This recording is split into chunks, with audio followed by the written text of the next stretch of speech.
Buenas tardes, grupo de Nuevo Testamento 2. Como se los había comentado, hoy tenemos en esta semana 2 videos. Estoy grabando en este momento la primera parte de lo que sería la carta a los romanos. Iniciamos como nuestra costumbre con una oración al Espíritu Santo. Ven Espíritu Divino, manda tu luz desde el cielo, Padre amoroso del pobre, don en tus dones espléndido, luz que penetras las almas, fuente del mayor consuelo. Ven dulce huésped del alma, descanso de nuestro esfuerzo, tregua en el duro trabajo, brisa en las horas de fuego, gozo que enjuga las lágrimas y reconforta en los duelos. Entra hasta el fondo del alma, divina luz, y enriquécenos. Mira el vacío del hombre si tú le faltas por dentro. Mira el poder del pecado cuando no envías tu aliento. Riega la tierra en sequía, sana el corazón enfermo, infunde calor de fuego en el hielo, guía al que tuerce el sendero. Reparte tus 7 dones según la fe de tus siervos, por el poder de tu gracia, dale al esfuerzo su mérito. Salva al que busca salvarse y danos su gozo eterno. Amén. En el nombre del Padre, del Hijo y del Espíritu Santo. Amén. Bueno, pues iniciamos. Vamos a iniciar como es nuestra costumbre. Ya vimos que todos nuestros temas tienen antes que nada un breve recordatorio del tema anterior, ¿verdad? Entonces hoy hacemos un breve resumen de lo que fue la carta a los Gálatas. En su página 69 del libro, en el punto 2, inciso 1, tienen 3 preguntas que dice: ¿qué dicen los judaizantes de la salvación?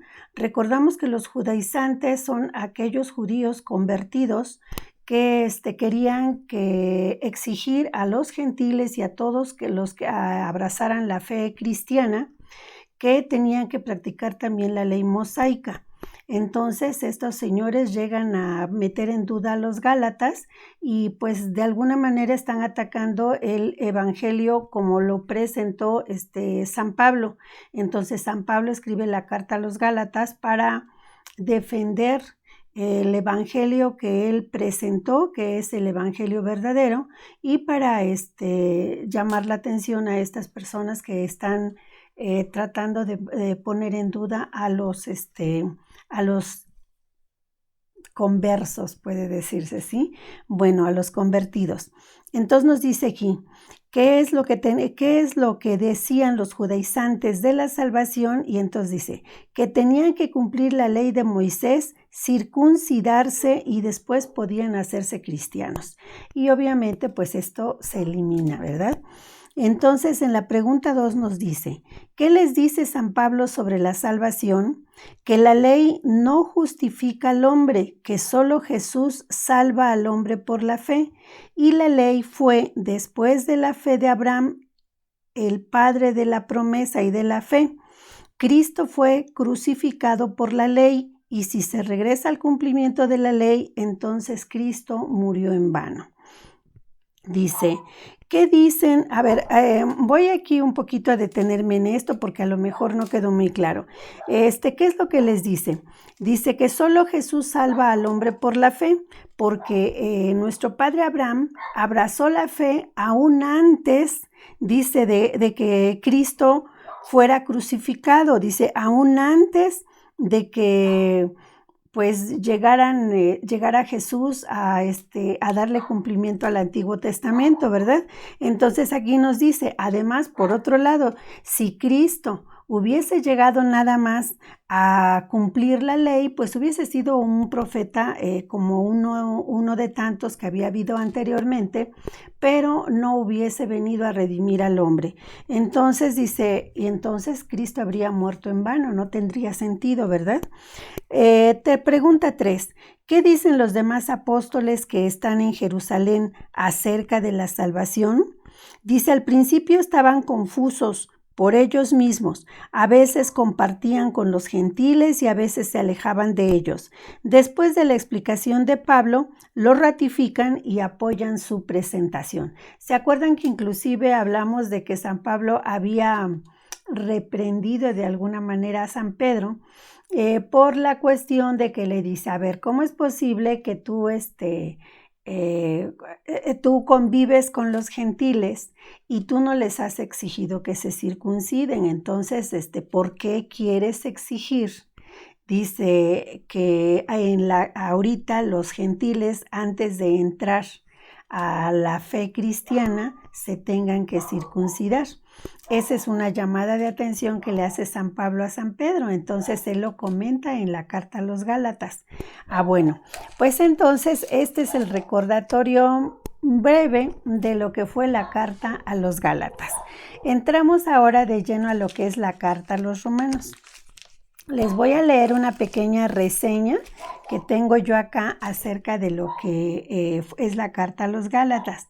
Dice aquí, el mensaje de Jesús fue llevado tempranamente a Roma por judíos procedentes de Palestina. O sea, aquí vamos a empezar por ver qué hacía San Pablo. Casi la mayoría de sus epístolas o de sus cartas fueron enviadas a iglesias que él había fundado, o sea, a comunidades, no iglesias, iglesias, a las comunidades que él había fundado. Cuando surgía alguna duda, algún conflicto, algún problema, es cuando él escribía una carta dirigida a ese lugar para hacer las aclaraciones pertinentes, para llamar la atención o lo que fuera.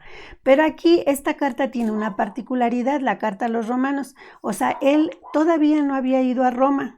Él no había fundado la iglesia de Roma, sino que esa la habían fundado pues San Pedro, otras personas habían ido a Roma y ahí habían creado las comunidades de los primeros cristianos.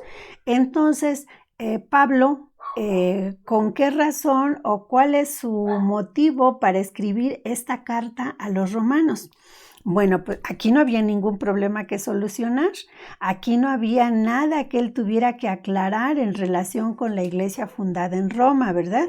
Entonces aquí escuchen lo que nos dice. Dice, el mensaje fue llevado por judíos procedentes de Palestina. O sea, ya había habido por judíos los que habían creado las comunidades en Roma. Dice, y de hecho, cuando expulsan a todos los judíos de Roma, ¿quiénes son los que se quedan? Se quedan algunos gentiles, que son los que mantienen vivas las comunidades cristianas ahí en Roma, pero realmente casi prácticamente todos están, esas comunidades están formadas por gentiles convertidos. Ya los judíos, pues habría algunos cuantos, pero prácticamente no los había, porque recuerden que habían sido expulsados, y eso es lo que nos está diciendo acá. Dice, en el año 49 después de Cristo, el emperador Claudio expulsó a todos los judíos que habitaban en la ciudad.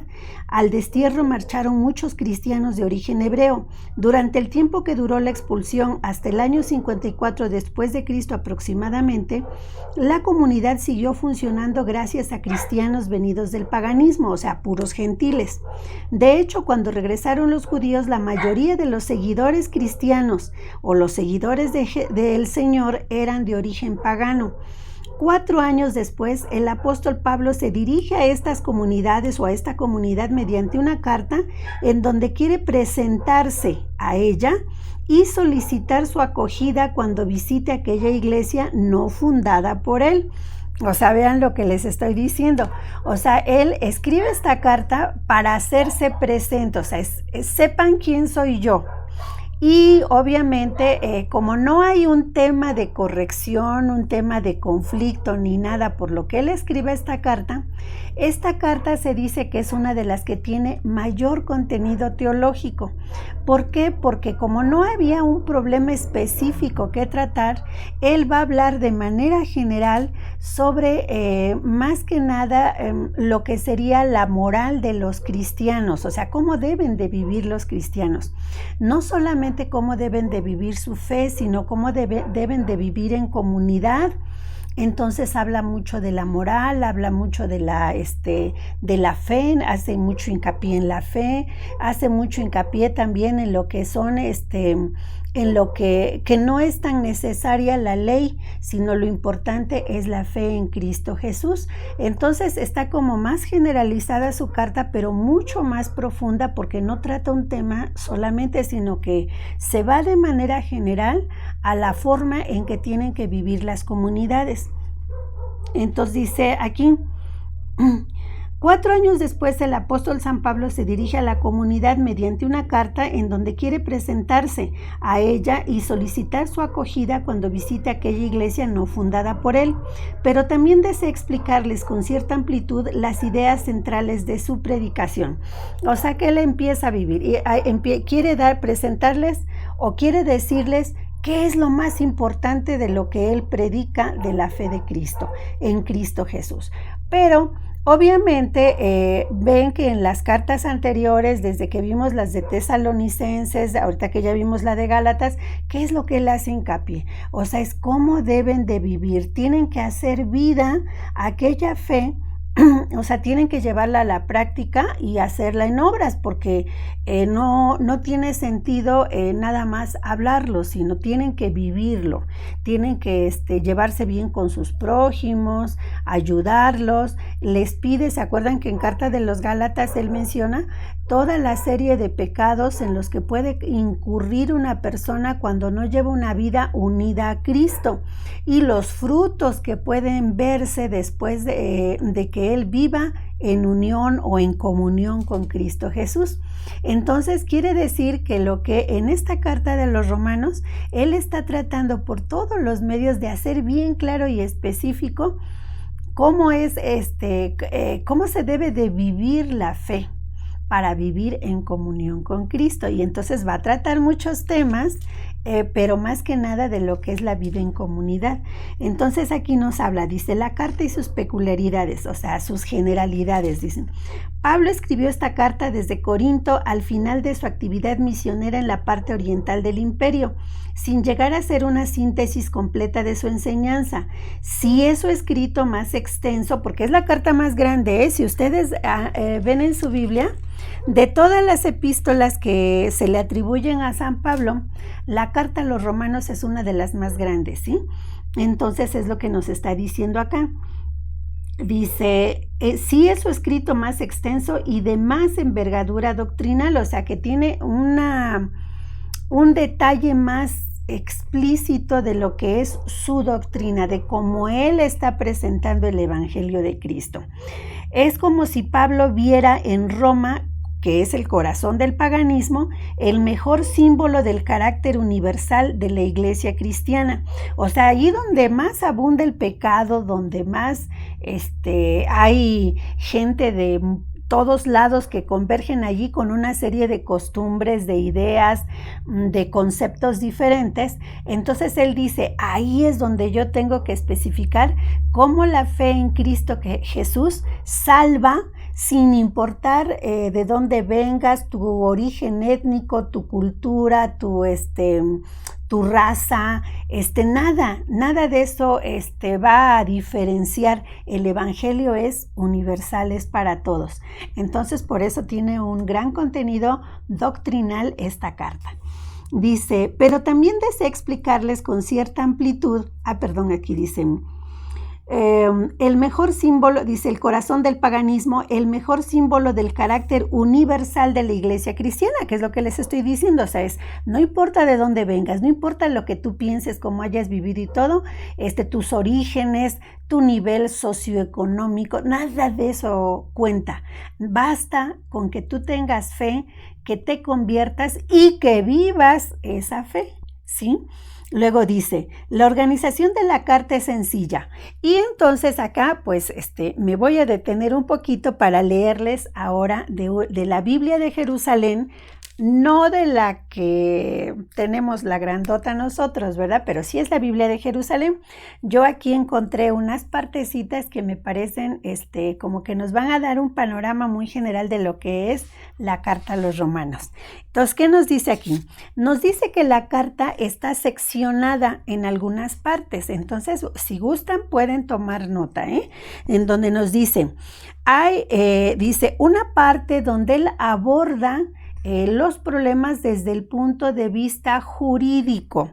Dice aquí, aborda primeramente la cuestión de una manera jurídica. Todos los hombres, o sea, ¿qué es lo que nos dice desde el punto de vista jurídico? Nos dice, todos los hombres se han hecho reos de condenación. Al decirnos que somos reos de condenación es como decir, todos son culpables, todos son pecadores. Entonces dice, y todos, por esos pecados, por esa forma de ser, todos merecen un castigo.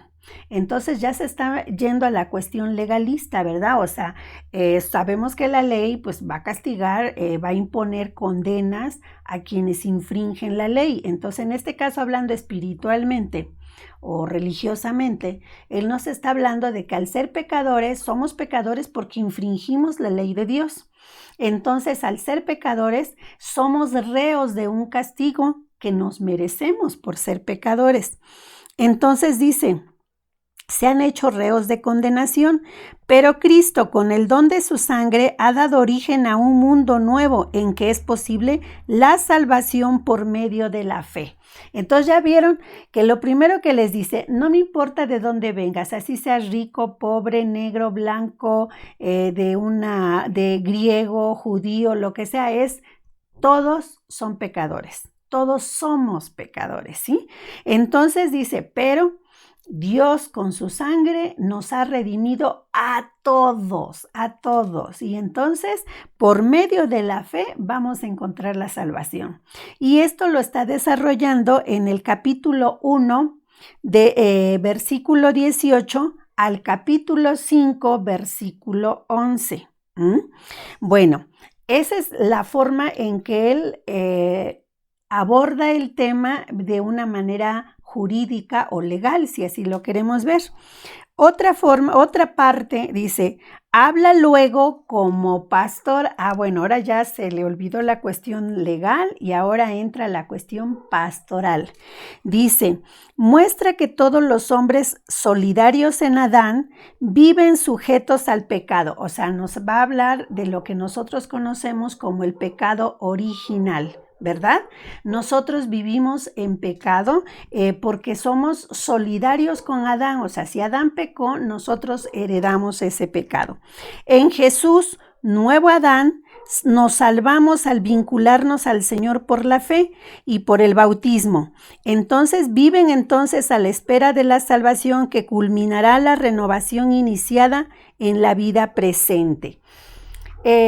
Bueno, perdón, una disculpa porque si en alguna parte ven ustedes que se oscureció un poco el video es porque como les comentaba, tengo muchos problemas con la energía y entonces cada rato se me va la luz y entonces van a ver este tipo de situaciones. Así que una disculpa, pero vamos a proseguir con el video, ¿sí? Entonces acá nos dice, viven entonces a la espera de la salvación que culminará la renovación iniciada en la vida presente.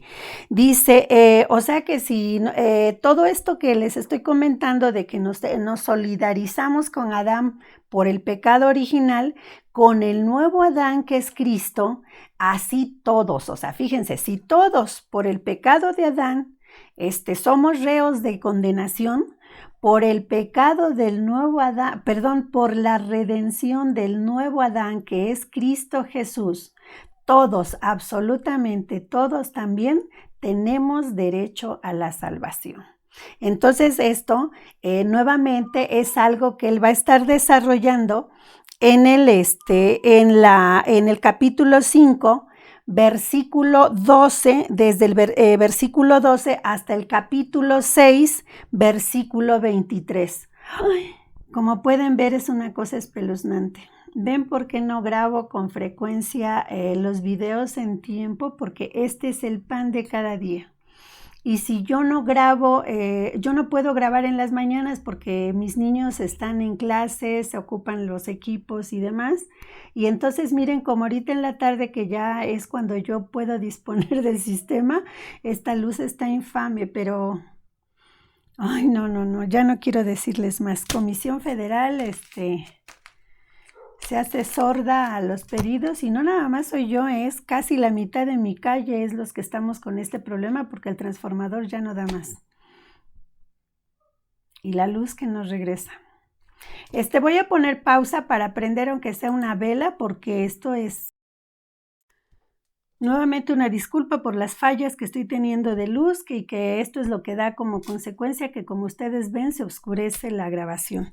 Bueno, entonces les decía que esta parte que él está hablando del pecado, de cómo nos hacemos solidarios con el pecado de Adán, luego cómo somos salvados por la redención del segundo Adán, del nuevo Adán, ¿verdad? Entonces esto lo vamos a ver en el capítulo 5, versículo 12 y que abarca hasta el capítulo 6, versículo 23.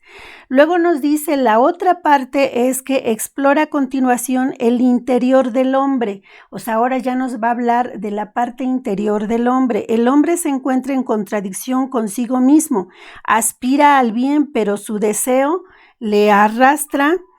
Dice, le arrastra al mal. Solo el espíritu que Dios infunde en él puede restablecer su equilibrio interior.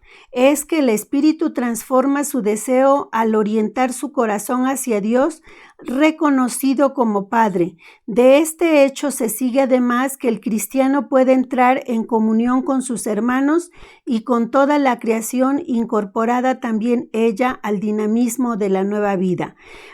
O sea, ¿qué nos está diciendo acá? O sea, otra parte que él aborda en esta carta es el hecho de decir, en el interior del hombre tiene que haber una conversión, dice, para que el hombre pueda alcanzar o vivir su manera vivir su vida de forma espiritual.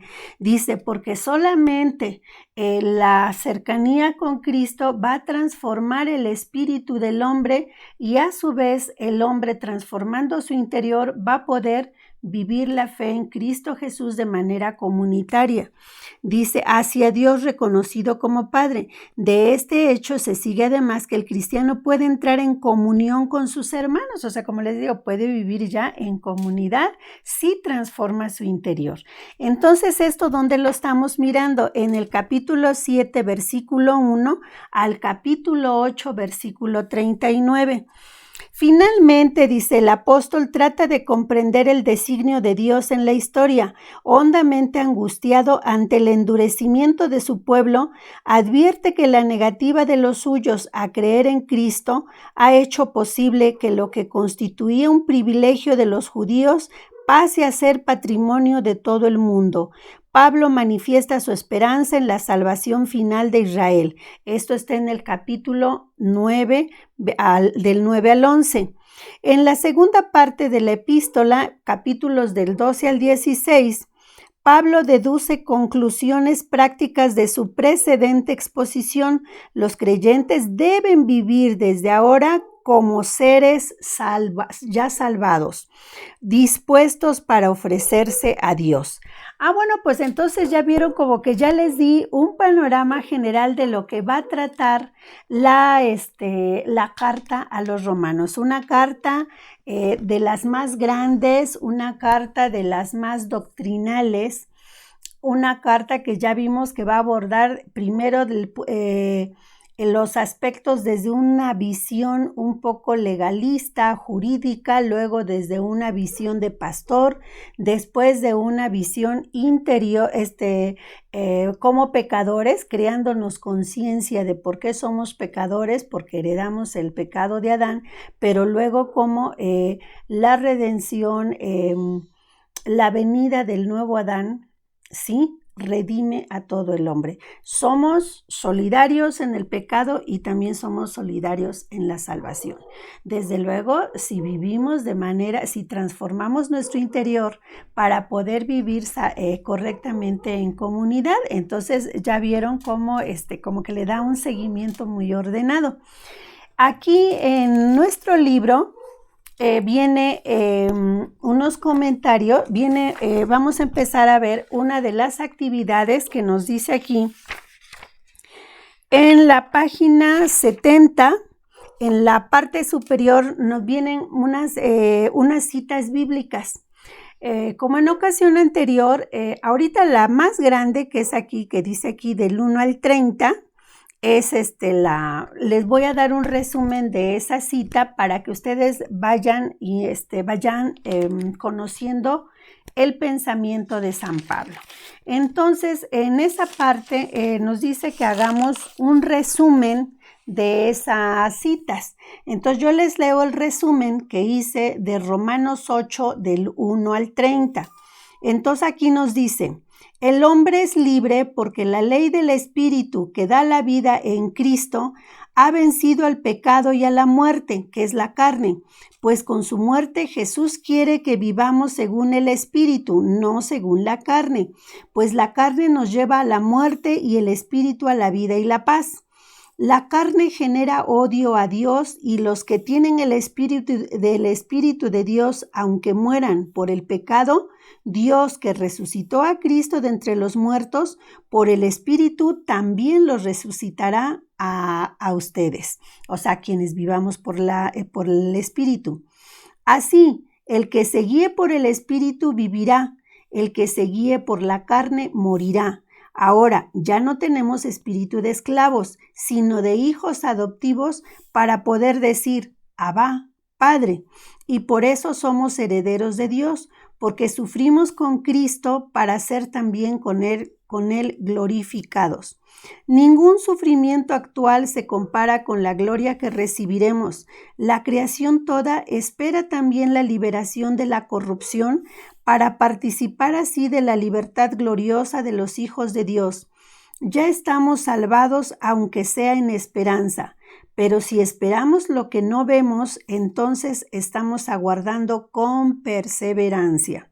Ya vieron que aquí ya vamos entrando a lo que es la esperanza, la perseverancia, la constancia, ¿sí? Nosotros no sabemos orar como es debido, pero el Espíritu viene en nuestra ayuda y Dios que examina los corazones conoce nuestro espíritu, que es el que intercede por nosotros ante Dios. Cuando Dios nos llama, nos invita a reproducir la imagen de su Hijo, primogénito entre todos, y a los que nos llamó, ya nos salvó y nos comunicó su gloria.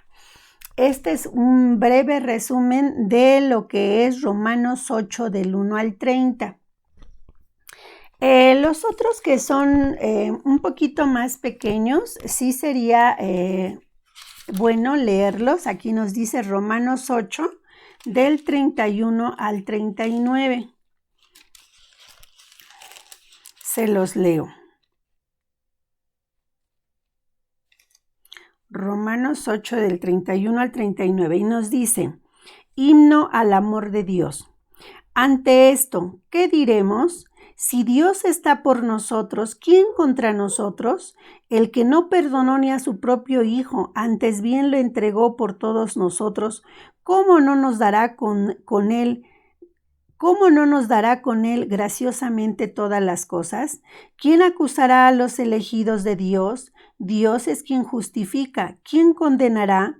¿Acaso Cristo Jesús, el que murió, más aún el que resucitó, el que está a la diestra de Dios y que intercede por nosotros?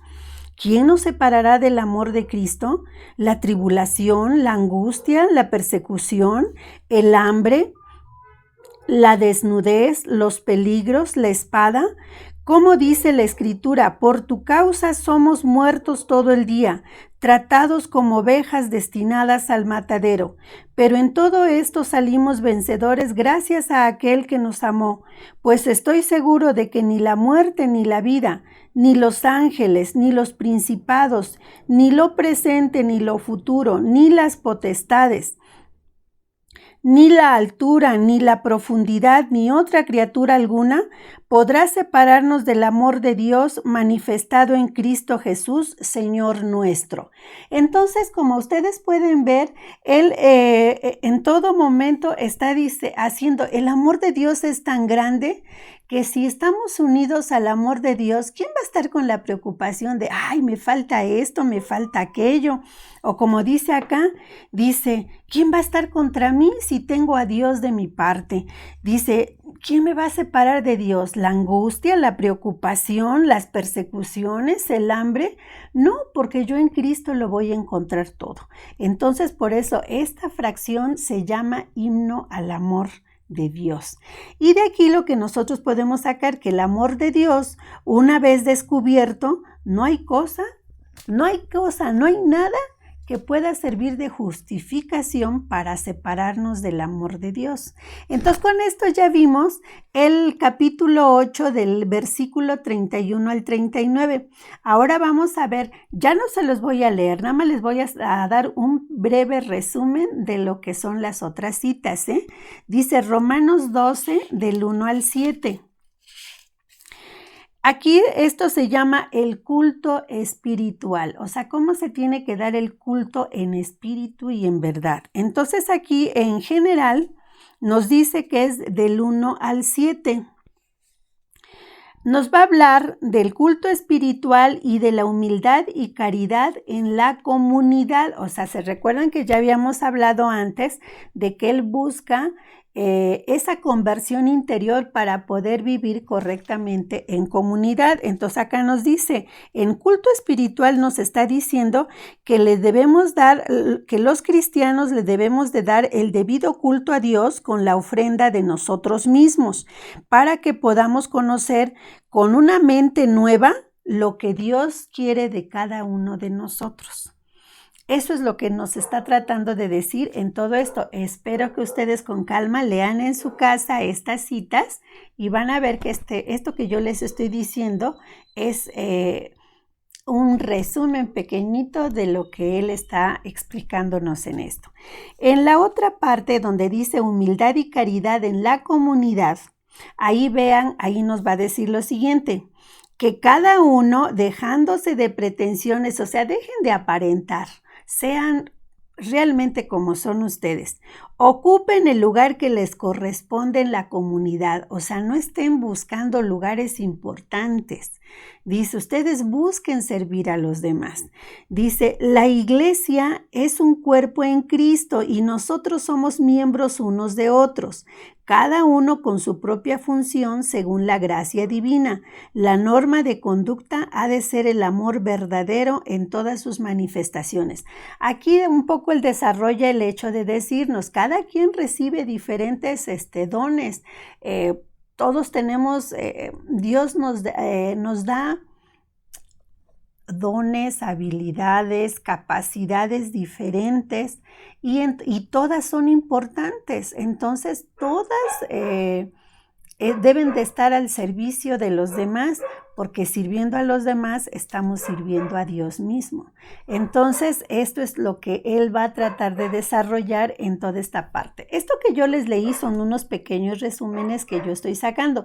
No estoy leyendo la Biblia, O sea, aquí lean ustedes la cita que nos está diciendo que es 12 del 1 al 7. En 12 del 9 al 21, 12 del 9 al 21, entonces ya nos está hablando de la caridad. Dice, caridad con todos los hombres, aunque sean enemigos. Entonces ahí que nos va a hablar, dice, es que el amor debe de trascender las limitaciones de la comunidad. Entonces ahí, ¿se acuerdan que él en algún momento nos habla en alguno de los evangelios que nos dice, si tú tratas bien a tus amigos y rezas por ellos, pues eso no tiene ninguna cosa especial, ¿verdad? Lo más importante es que tú reces por tus enemigos, que tú busques ayudar en determinado momento si lo necesitan tus enemigos, ores por ellos. Dice, porque pues, si estás haciendo nada más de amar y ayudar a los que te quieren, a tu familia, a los que están cercanos a ti, pues eso no tiene ninguna gracia. Eso hasta los gentiles, los pecadores, los truanes pueden llegar a hacerlo. Pero para que tú des testimonio de tu fe, tienes que ir más allá todavía. No solamente preocuparte por los que te tratan bien, por los que tú quieres, sino por aquellos que te atacan, aquellos que te persiguen, aquellos que, pues que son tus enemigos de alguna manera, que te han lastimado. Dice, eso es lo más grande. Y apenas pasamos ese evangelio, me parece que hace como 3 días, fue parte del evangelio de esta semana y de las epístolas que se leyeron. Bueno, entonces, habiendo leído eso, ya vieron que estamos conociendo un poco todo lo que nos está hablando San Pablo en esta epístola. Luego dice, algunos temas fundamentales de la carta. Si se van ustedes a la página 71, aquí es la única parte que sí quiero comentarles aquí de nuestro texto, en donde nos dice, la más grande ruptura del mundo antiguo era precisamente la que se refiere a Pablo, la que Pablo menciona, que es la que existía entre los circuncidados y los no circuncidados. ¿Qué quiere decir? Que la ruptura más grande, que era más difícil pues ahora sí que de crear la unión, era entre los gentiles y los judíos. Y entonces aquí yo les quería hacer, algo que yo saqué aquí que nos dice. Y esto no es solamente que podamos decir, bueno, eso fue en esa época, en nuestra época actual ya no hay nada de eso. No, sigue habiendo. Y se van a dar cuenta por qué. Por ejemplo, si yo les pregunto, ¿qué hace la vida cristiana en nosotros? ¿Nos libera o nos esclaviza?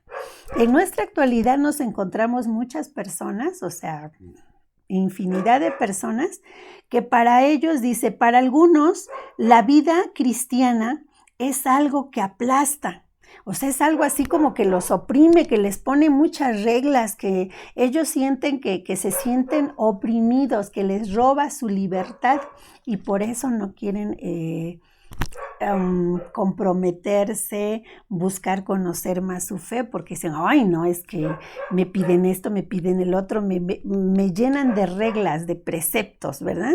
Entonces dice, porque todo lo ven como obligaciones y hasta llegan a considerar, mejor no creo, mejor no me comprometo, mejor no me convierto para que yo pueda seguir siendo libre. Y en cambio, y nos encontramos así mucha gente en la actualidad. Y luego hay otras personas que es al revés y a veces muchos de nosotros que estamos en este caminar creo que caemos en este segundo grupo, ¿verdad?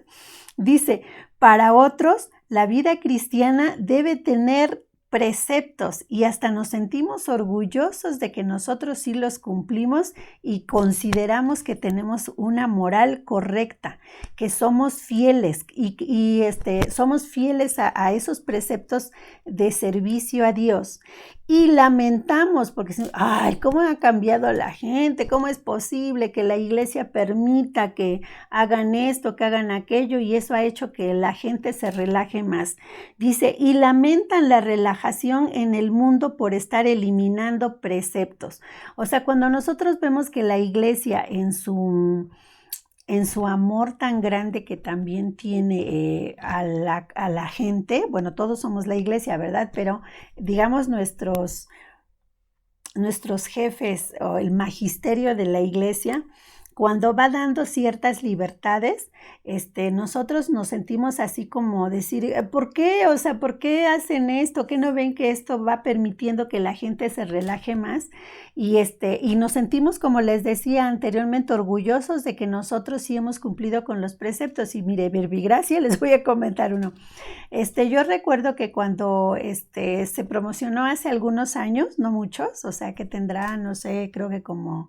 Bueno, que fue más conocido, ¿no? Yo no sé si fue por entonces que se autorizó o que se hizo más accesible lo de las anulaciones matrimoniales, porque se dijo que pues había muchas personas que se habían casado, pero que o los matrimonios no habían sido, no habían reunido todas las características para hacer matrimonios válidos, a veces eran inválidos, a veces ni siquiera se habían casado y ellos no lo sabían, ¿verdad? Entonces, como que se abrió un poco más la puerta para que pudieran solicitar la anulación de sus matrimonios para poder regularizar las nuevas relaciones en las que estuviesen viviendo.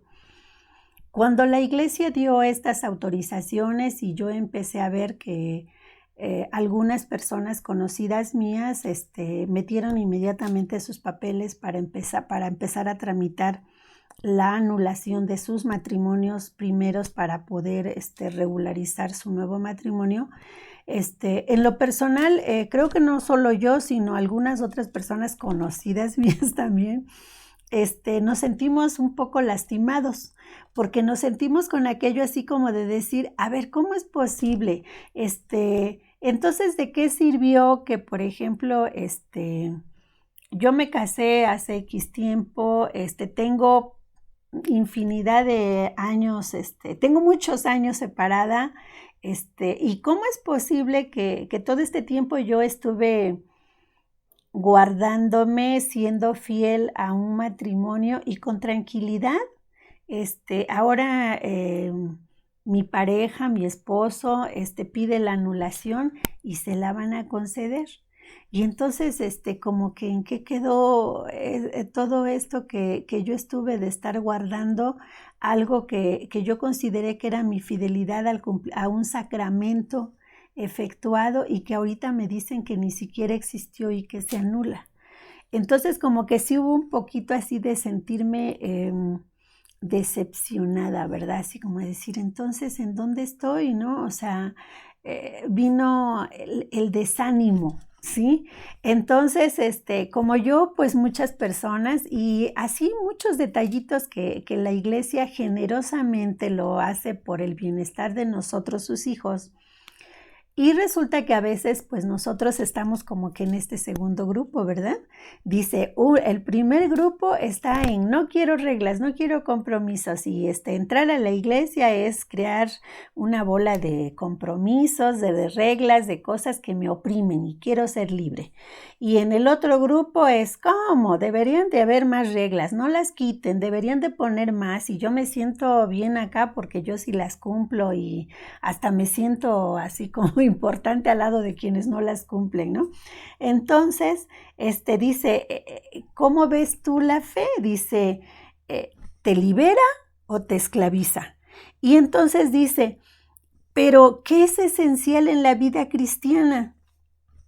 Dice, San Pablo en la carta a los Romanos nos dice que ninguna de estas dos concepciones es correcta. Dice, miren, ni es bueno que veas la fe como algo que te esclaviza o que te oprime, ni tampoco es bueno que esté la fe llena de preceptos y que tú sientas que te sientas importante porque tú los cumples y eres fiel a ellos.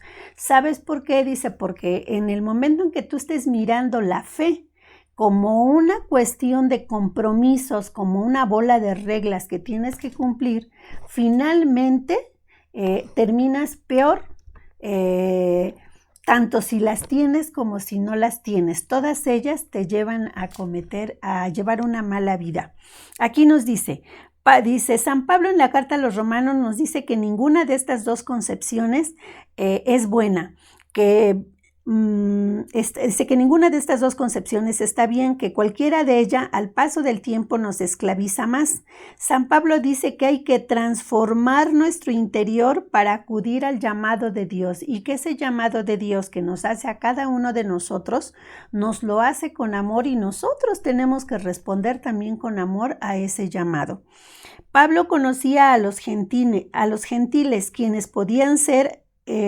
podían ver la vida cristiana como el primer grupo, como, me oprime, me quita mi libertad, ¿sí?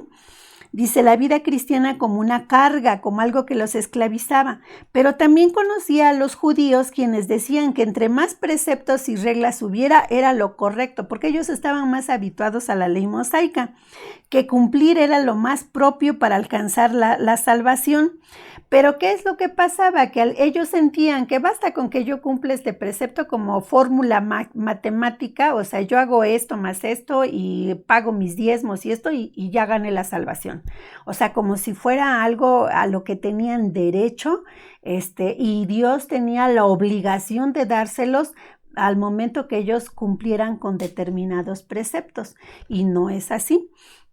Fíjense que, por ejemplo, creo que se los comenté en la clase anterior que decía en la misa el sacerdote, decía, no sabemos pedir porque nosotros le pedimos a Dios como si le consideráramos que tiene la obligación de concedernos las cosas, porque nosotros consideramos que si tenemos cierta forma de vivir relativamente correcta y porque hagamos determinado número de oraciones o porque nos acudimos con frecuencia a la Santa Misa, a una serie de situaciones así, pues como que ya tengo yo el derecho, ya me gané el cielo y tú, Jesús, o tú, Dios, me tienes que conceder esto, me tienes ya que salvar, ya me considero salvado. O sea, no es una cuestión de compra-venta.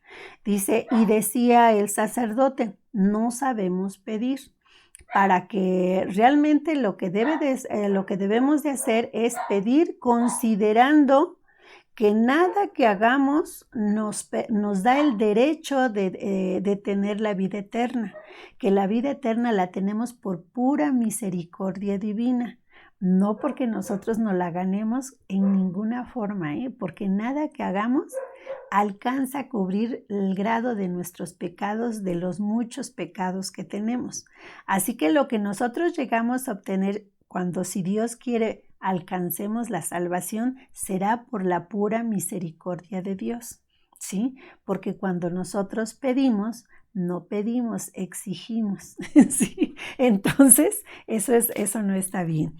Bueno, entonces acá nos dice, para alcanzar a lo que Pablo piensa que mientras vean a la vida cristiana como un conjunto de preceptos a cumplir, como seguimos siendo esclavos, porque el remedio es peor que la enfermedad. Por lo tanto, la única salida es un cambio de vida interior, cambiar nuestro espíritu para ajustar nuestro corazón al llamado de Dios. Este es el mensaje en general de la epístola a los romanos. Si bien consideremos que siempre que escribe tenía esto es algo que ya les había comentado al principio, o sea, siempre tenía un tema definido en sus epístolas anteriores. En esta no, en esta por eso está tratando temas generales, porque no tiene un tema definido, puesto que no es una comunidad que él haya fundado y él solamente se está presentando para darles una visión de cómo él ve el evangelio y qué es lo que Dios espera de nosotros y qué es el evangelio que él llega predicando, ¿sí?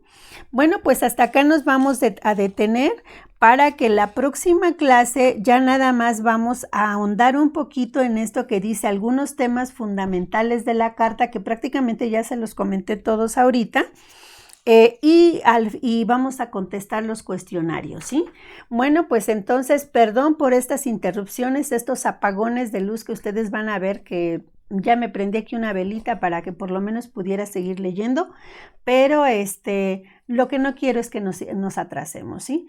Bueno, pues entonces nos despedimos con una breve oración a la Virgen Santísima. Contigo voy, Virgen pura, y en tu poder voy confiado, pues yendo de ti amparado, mi alma volverá segura.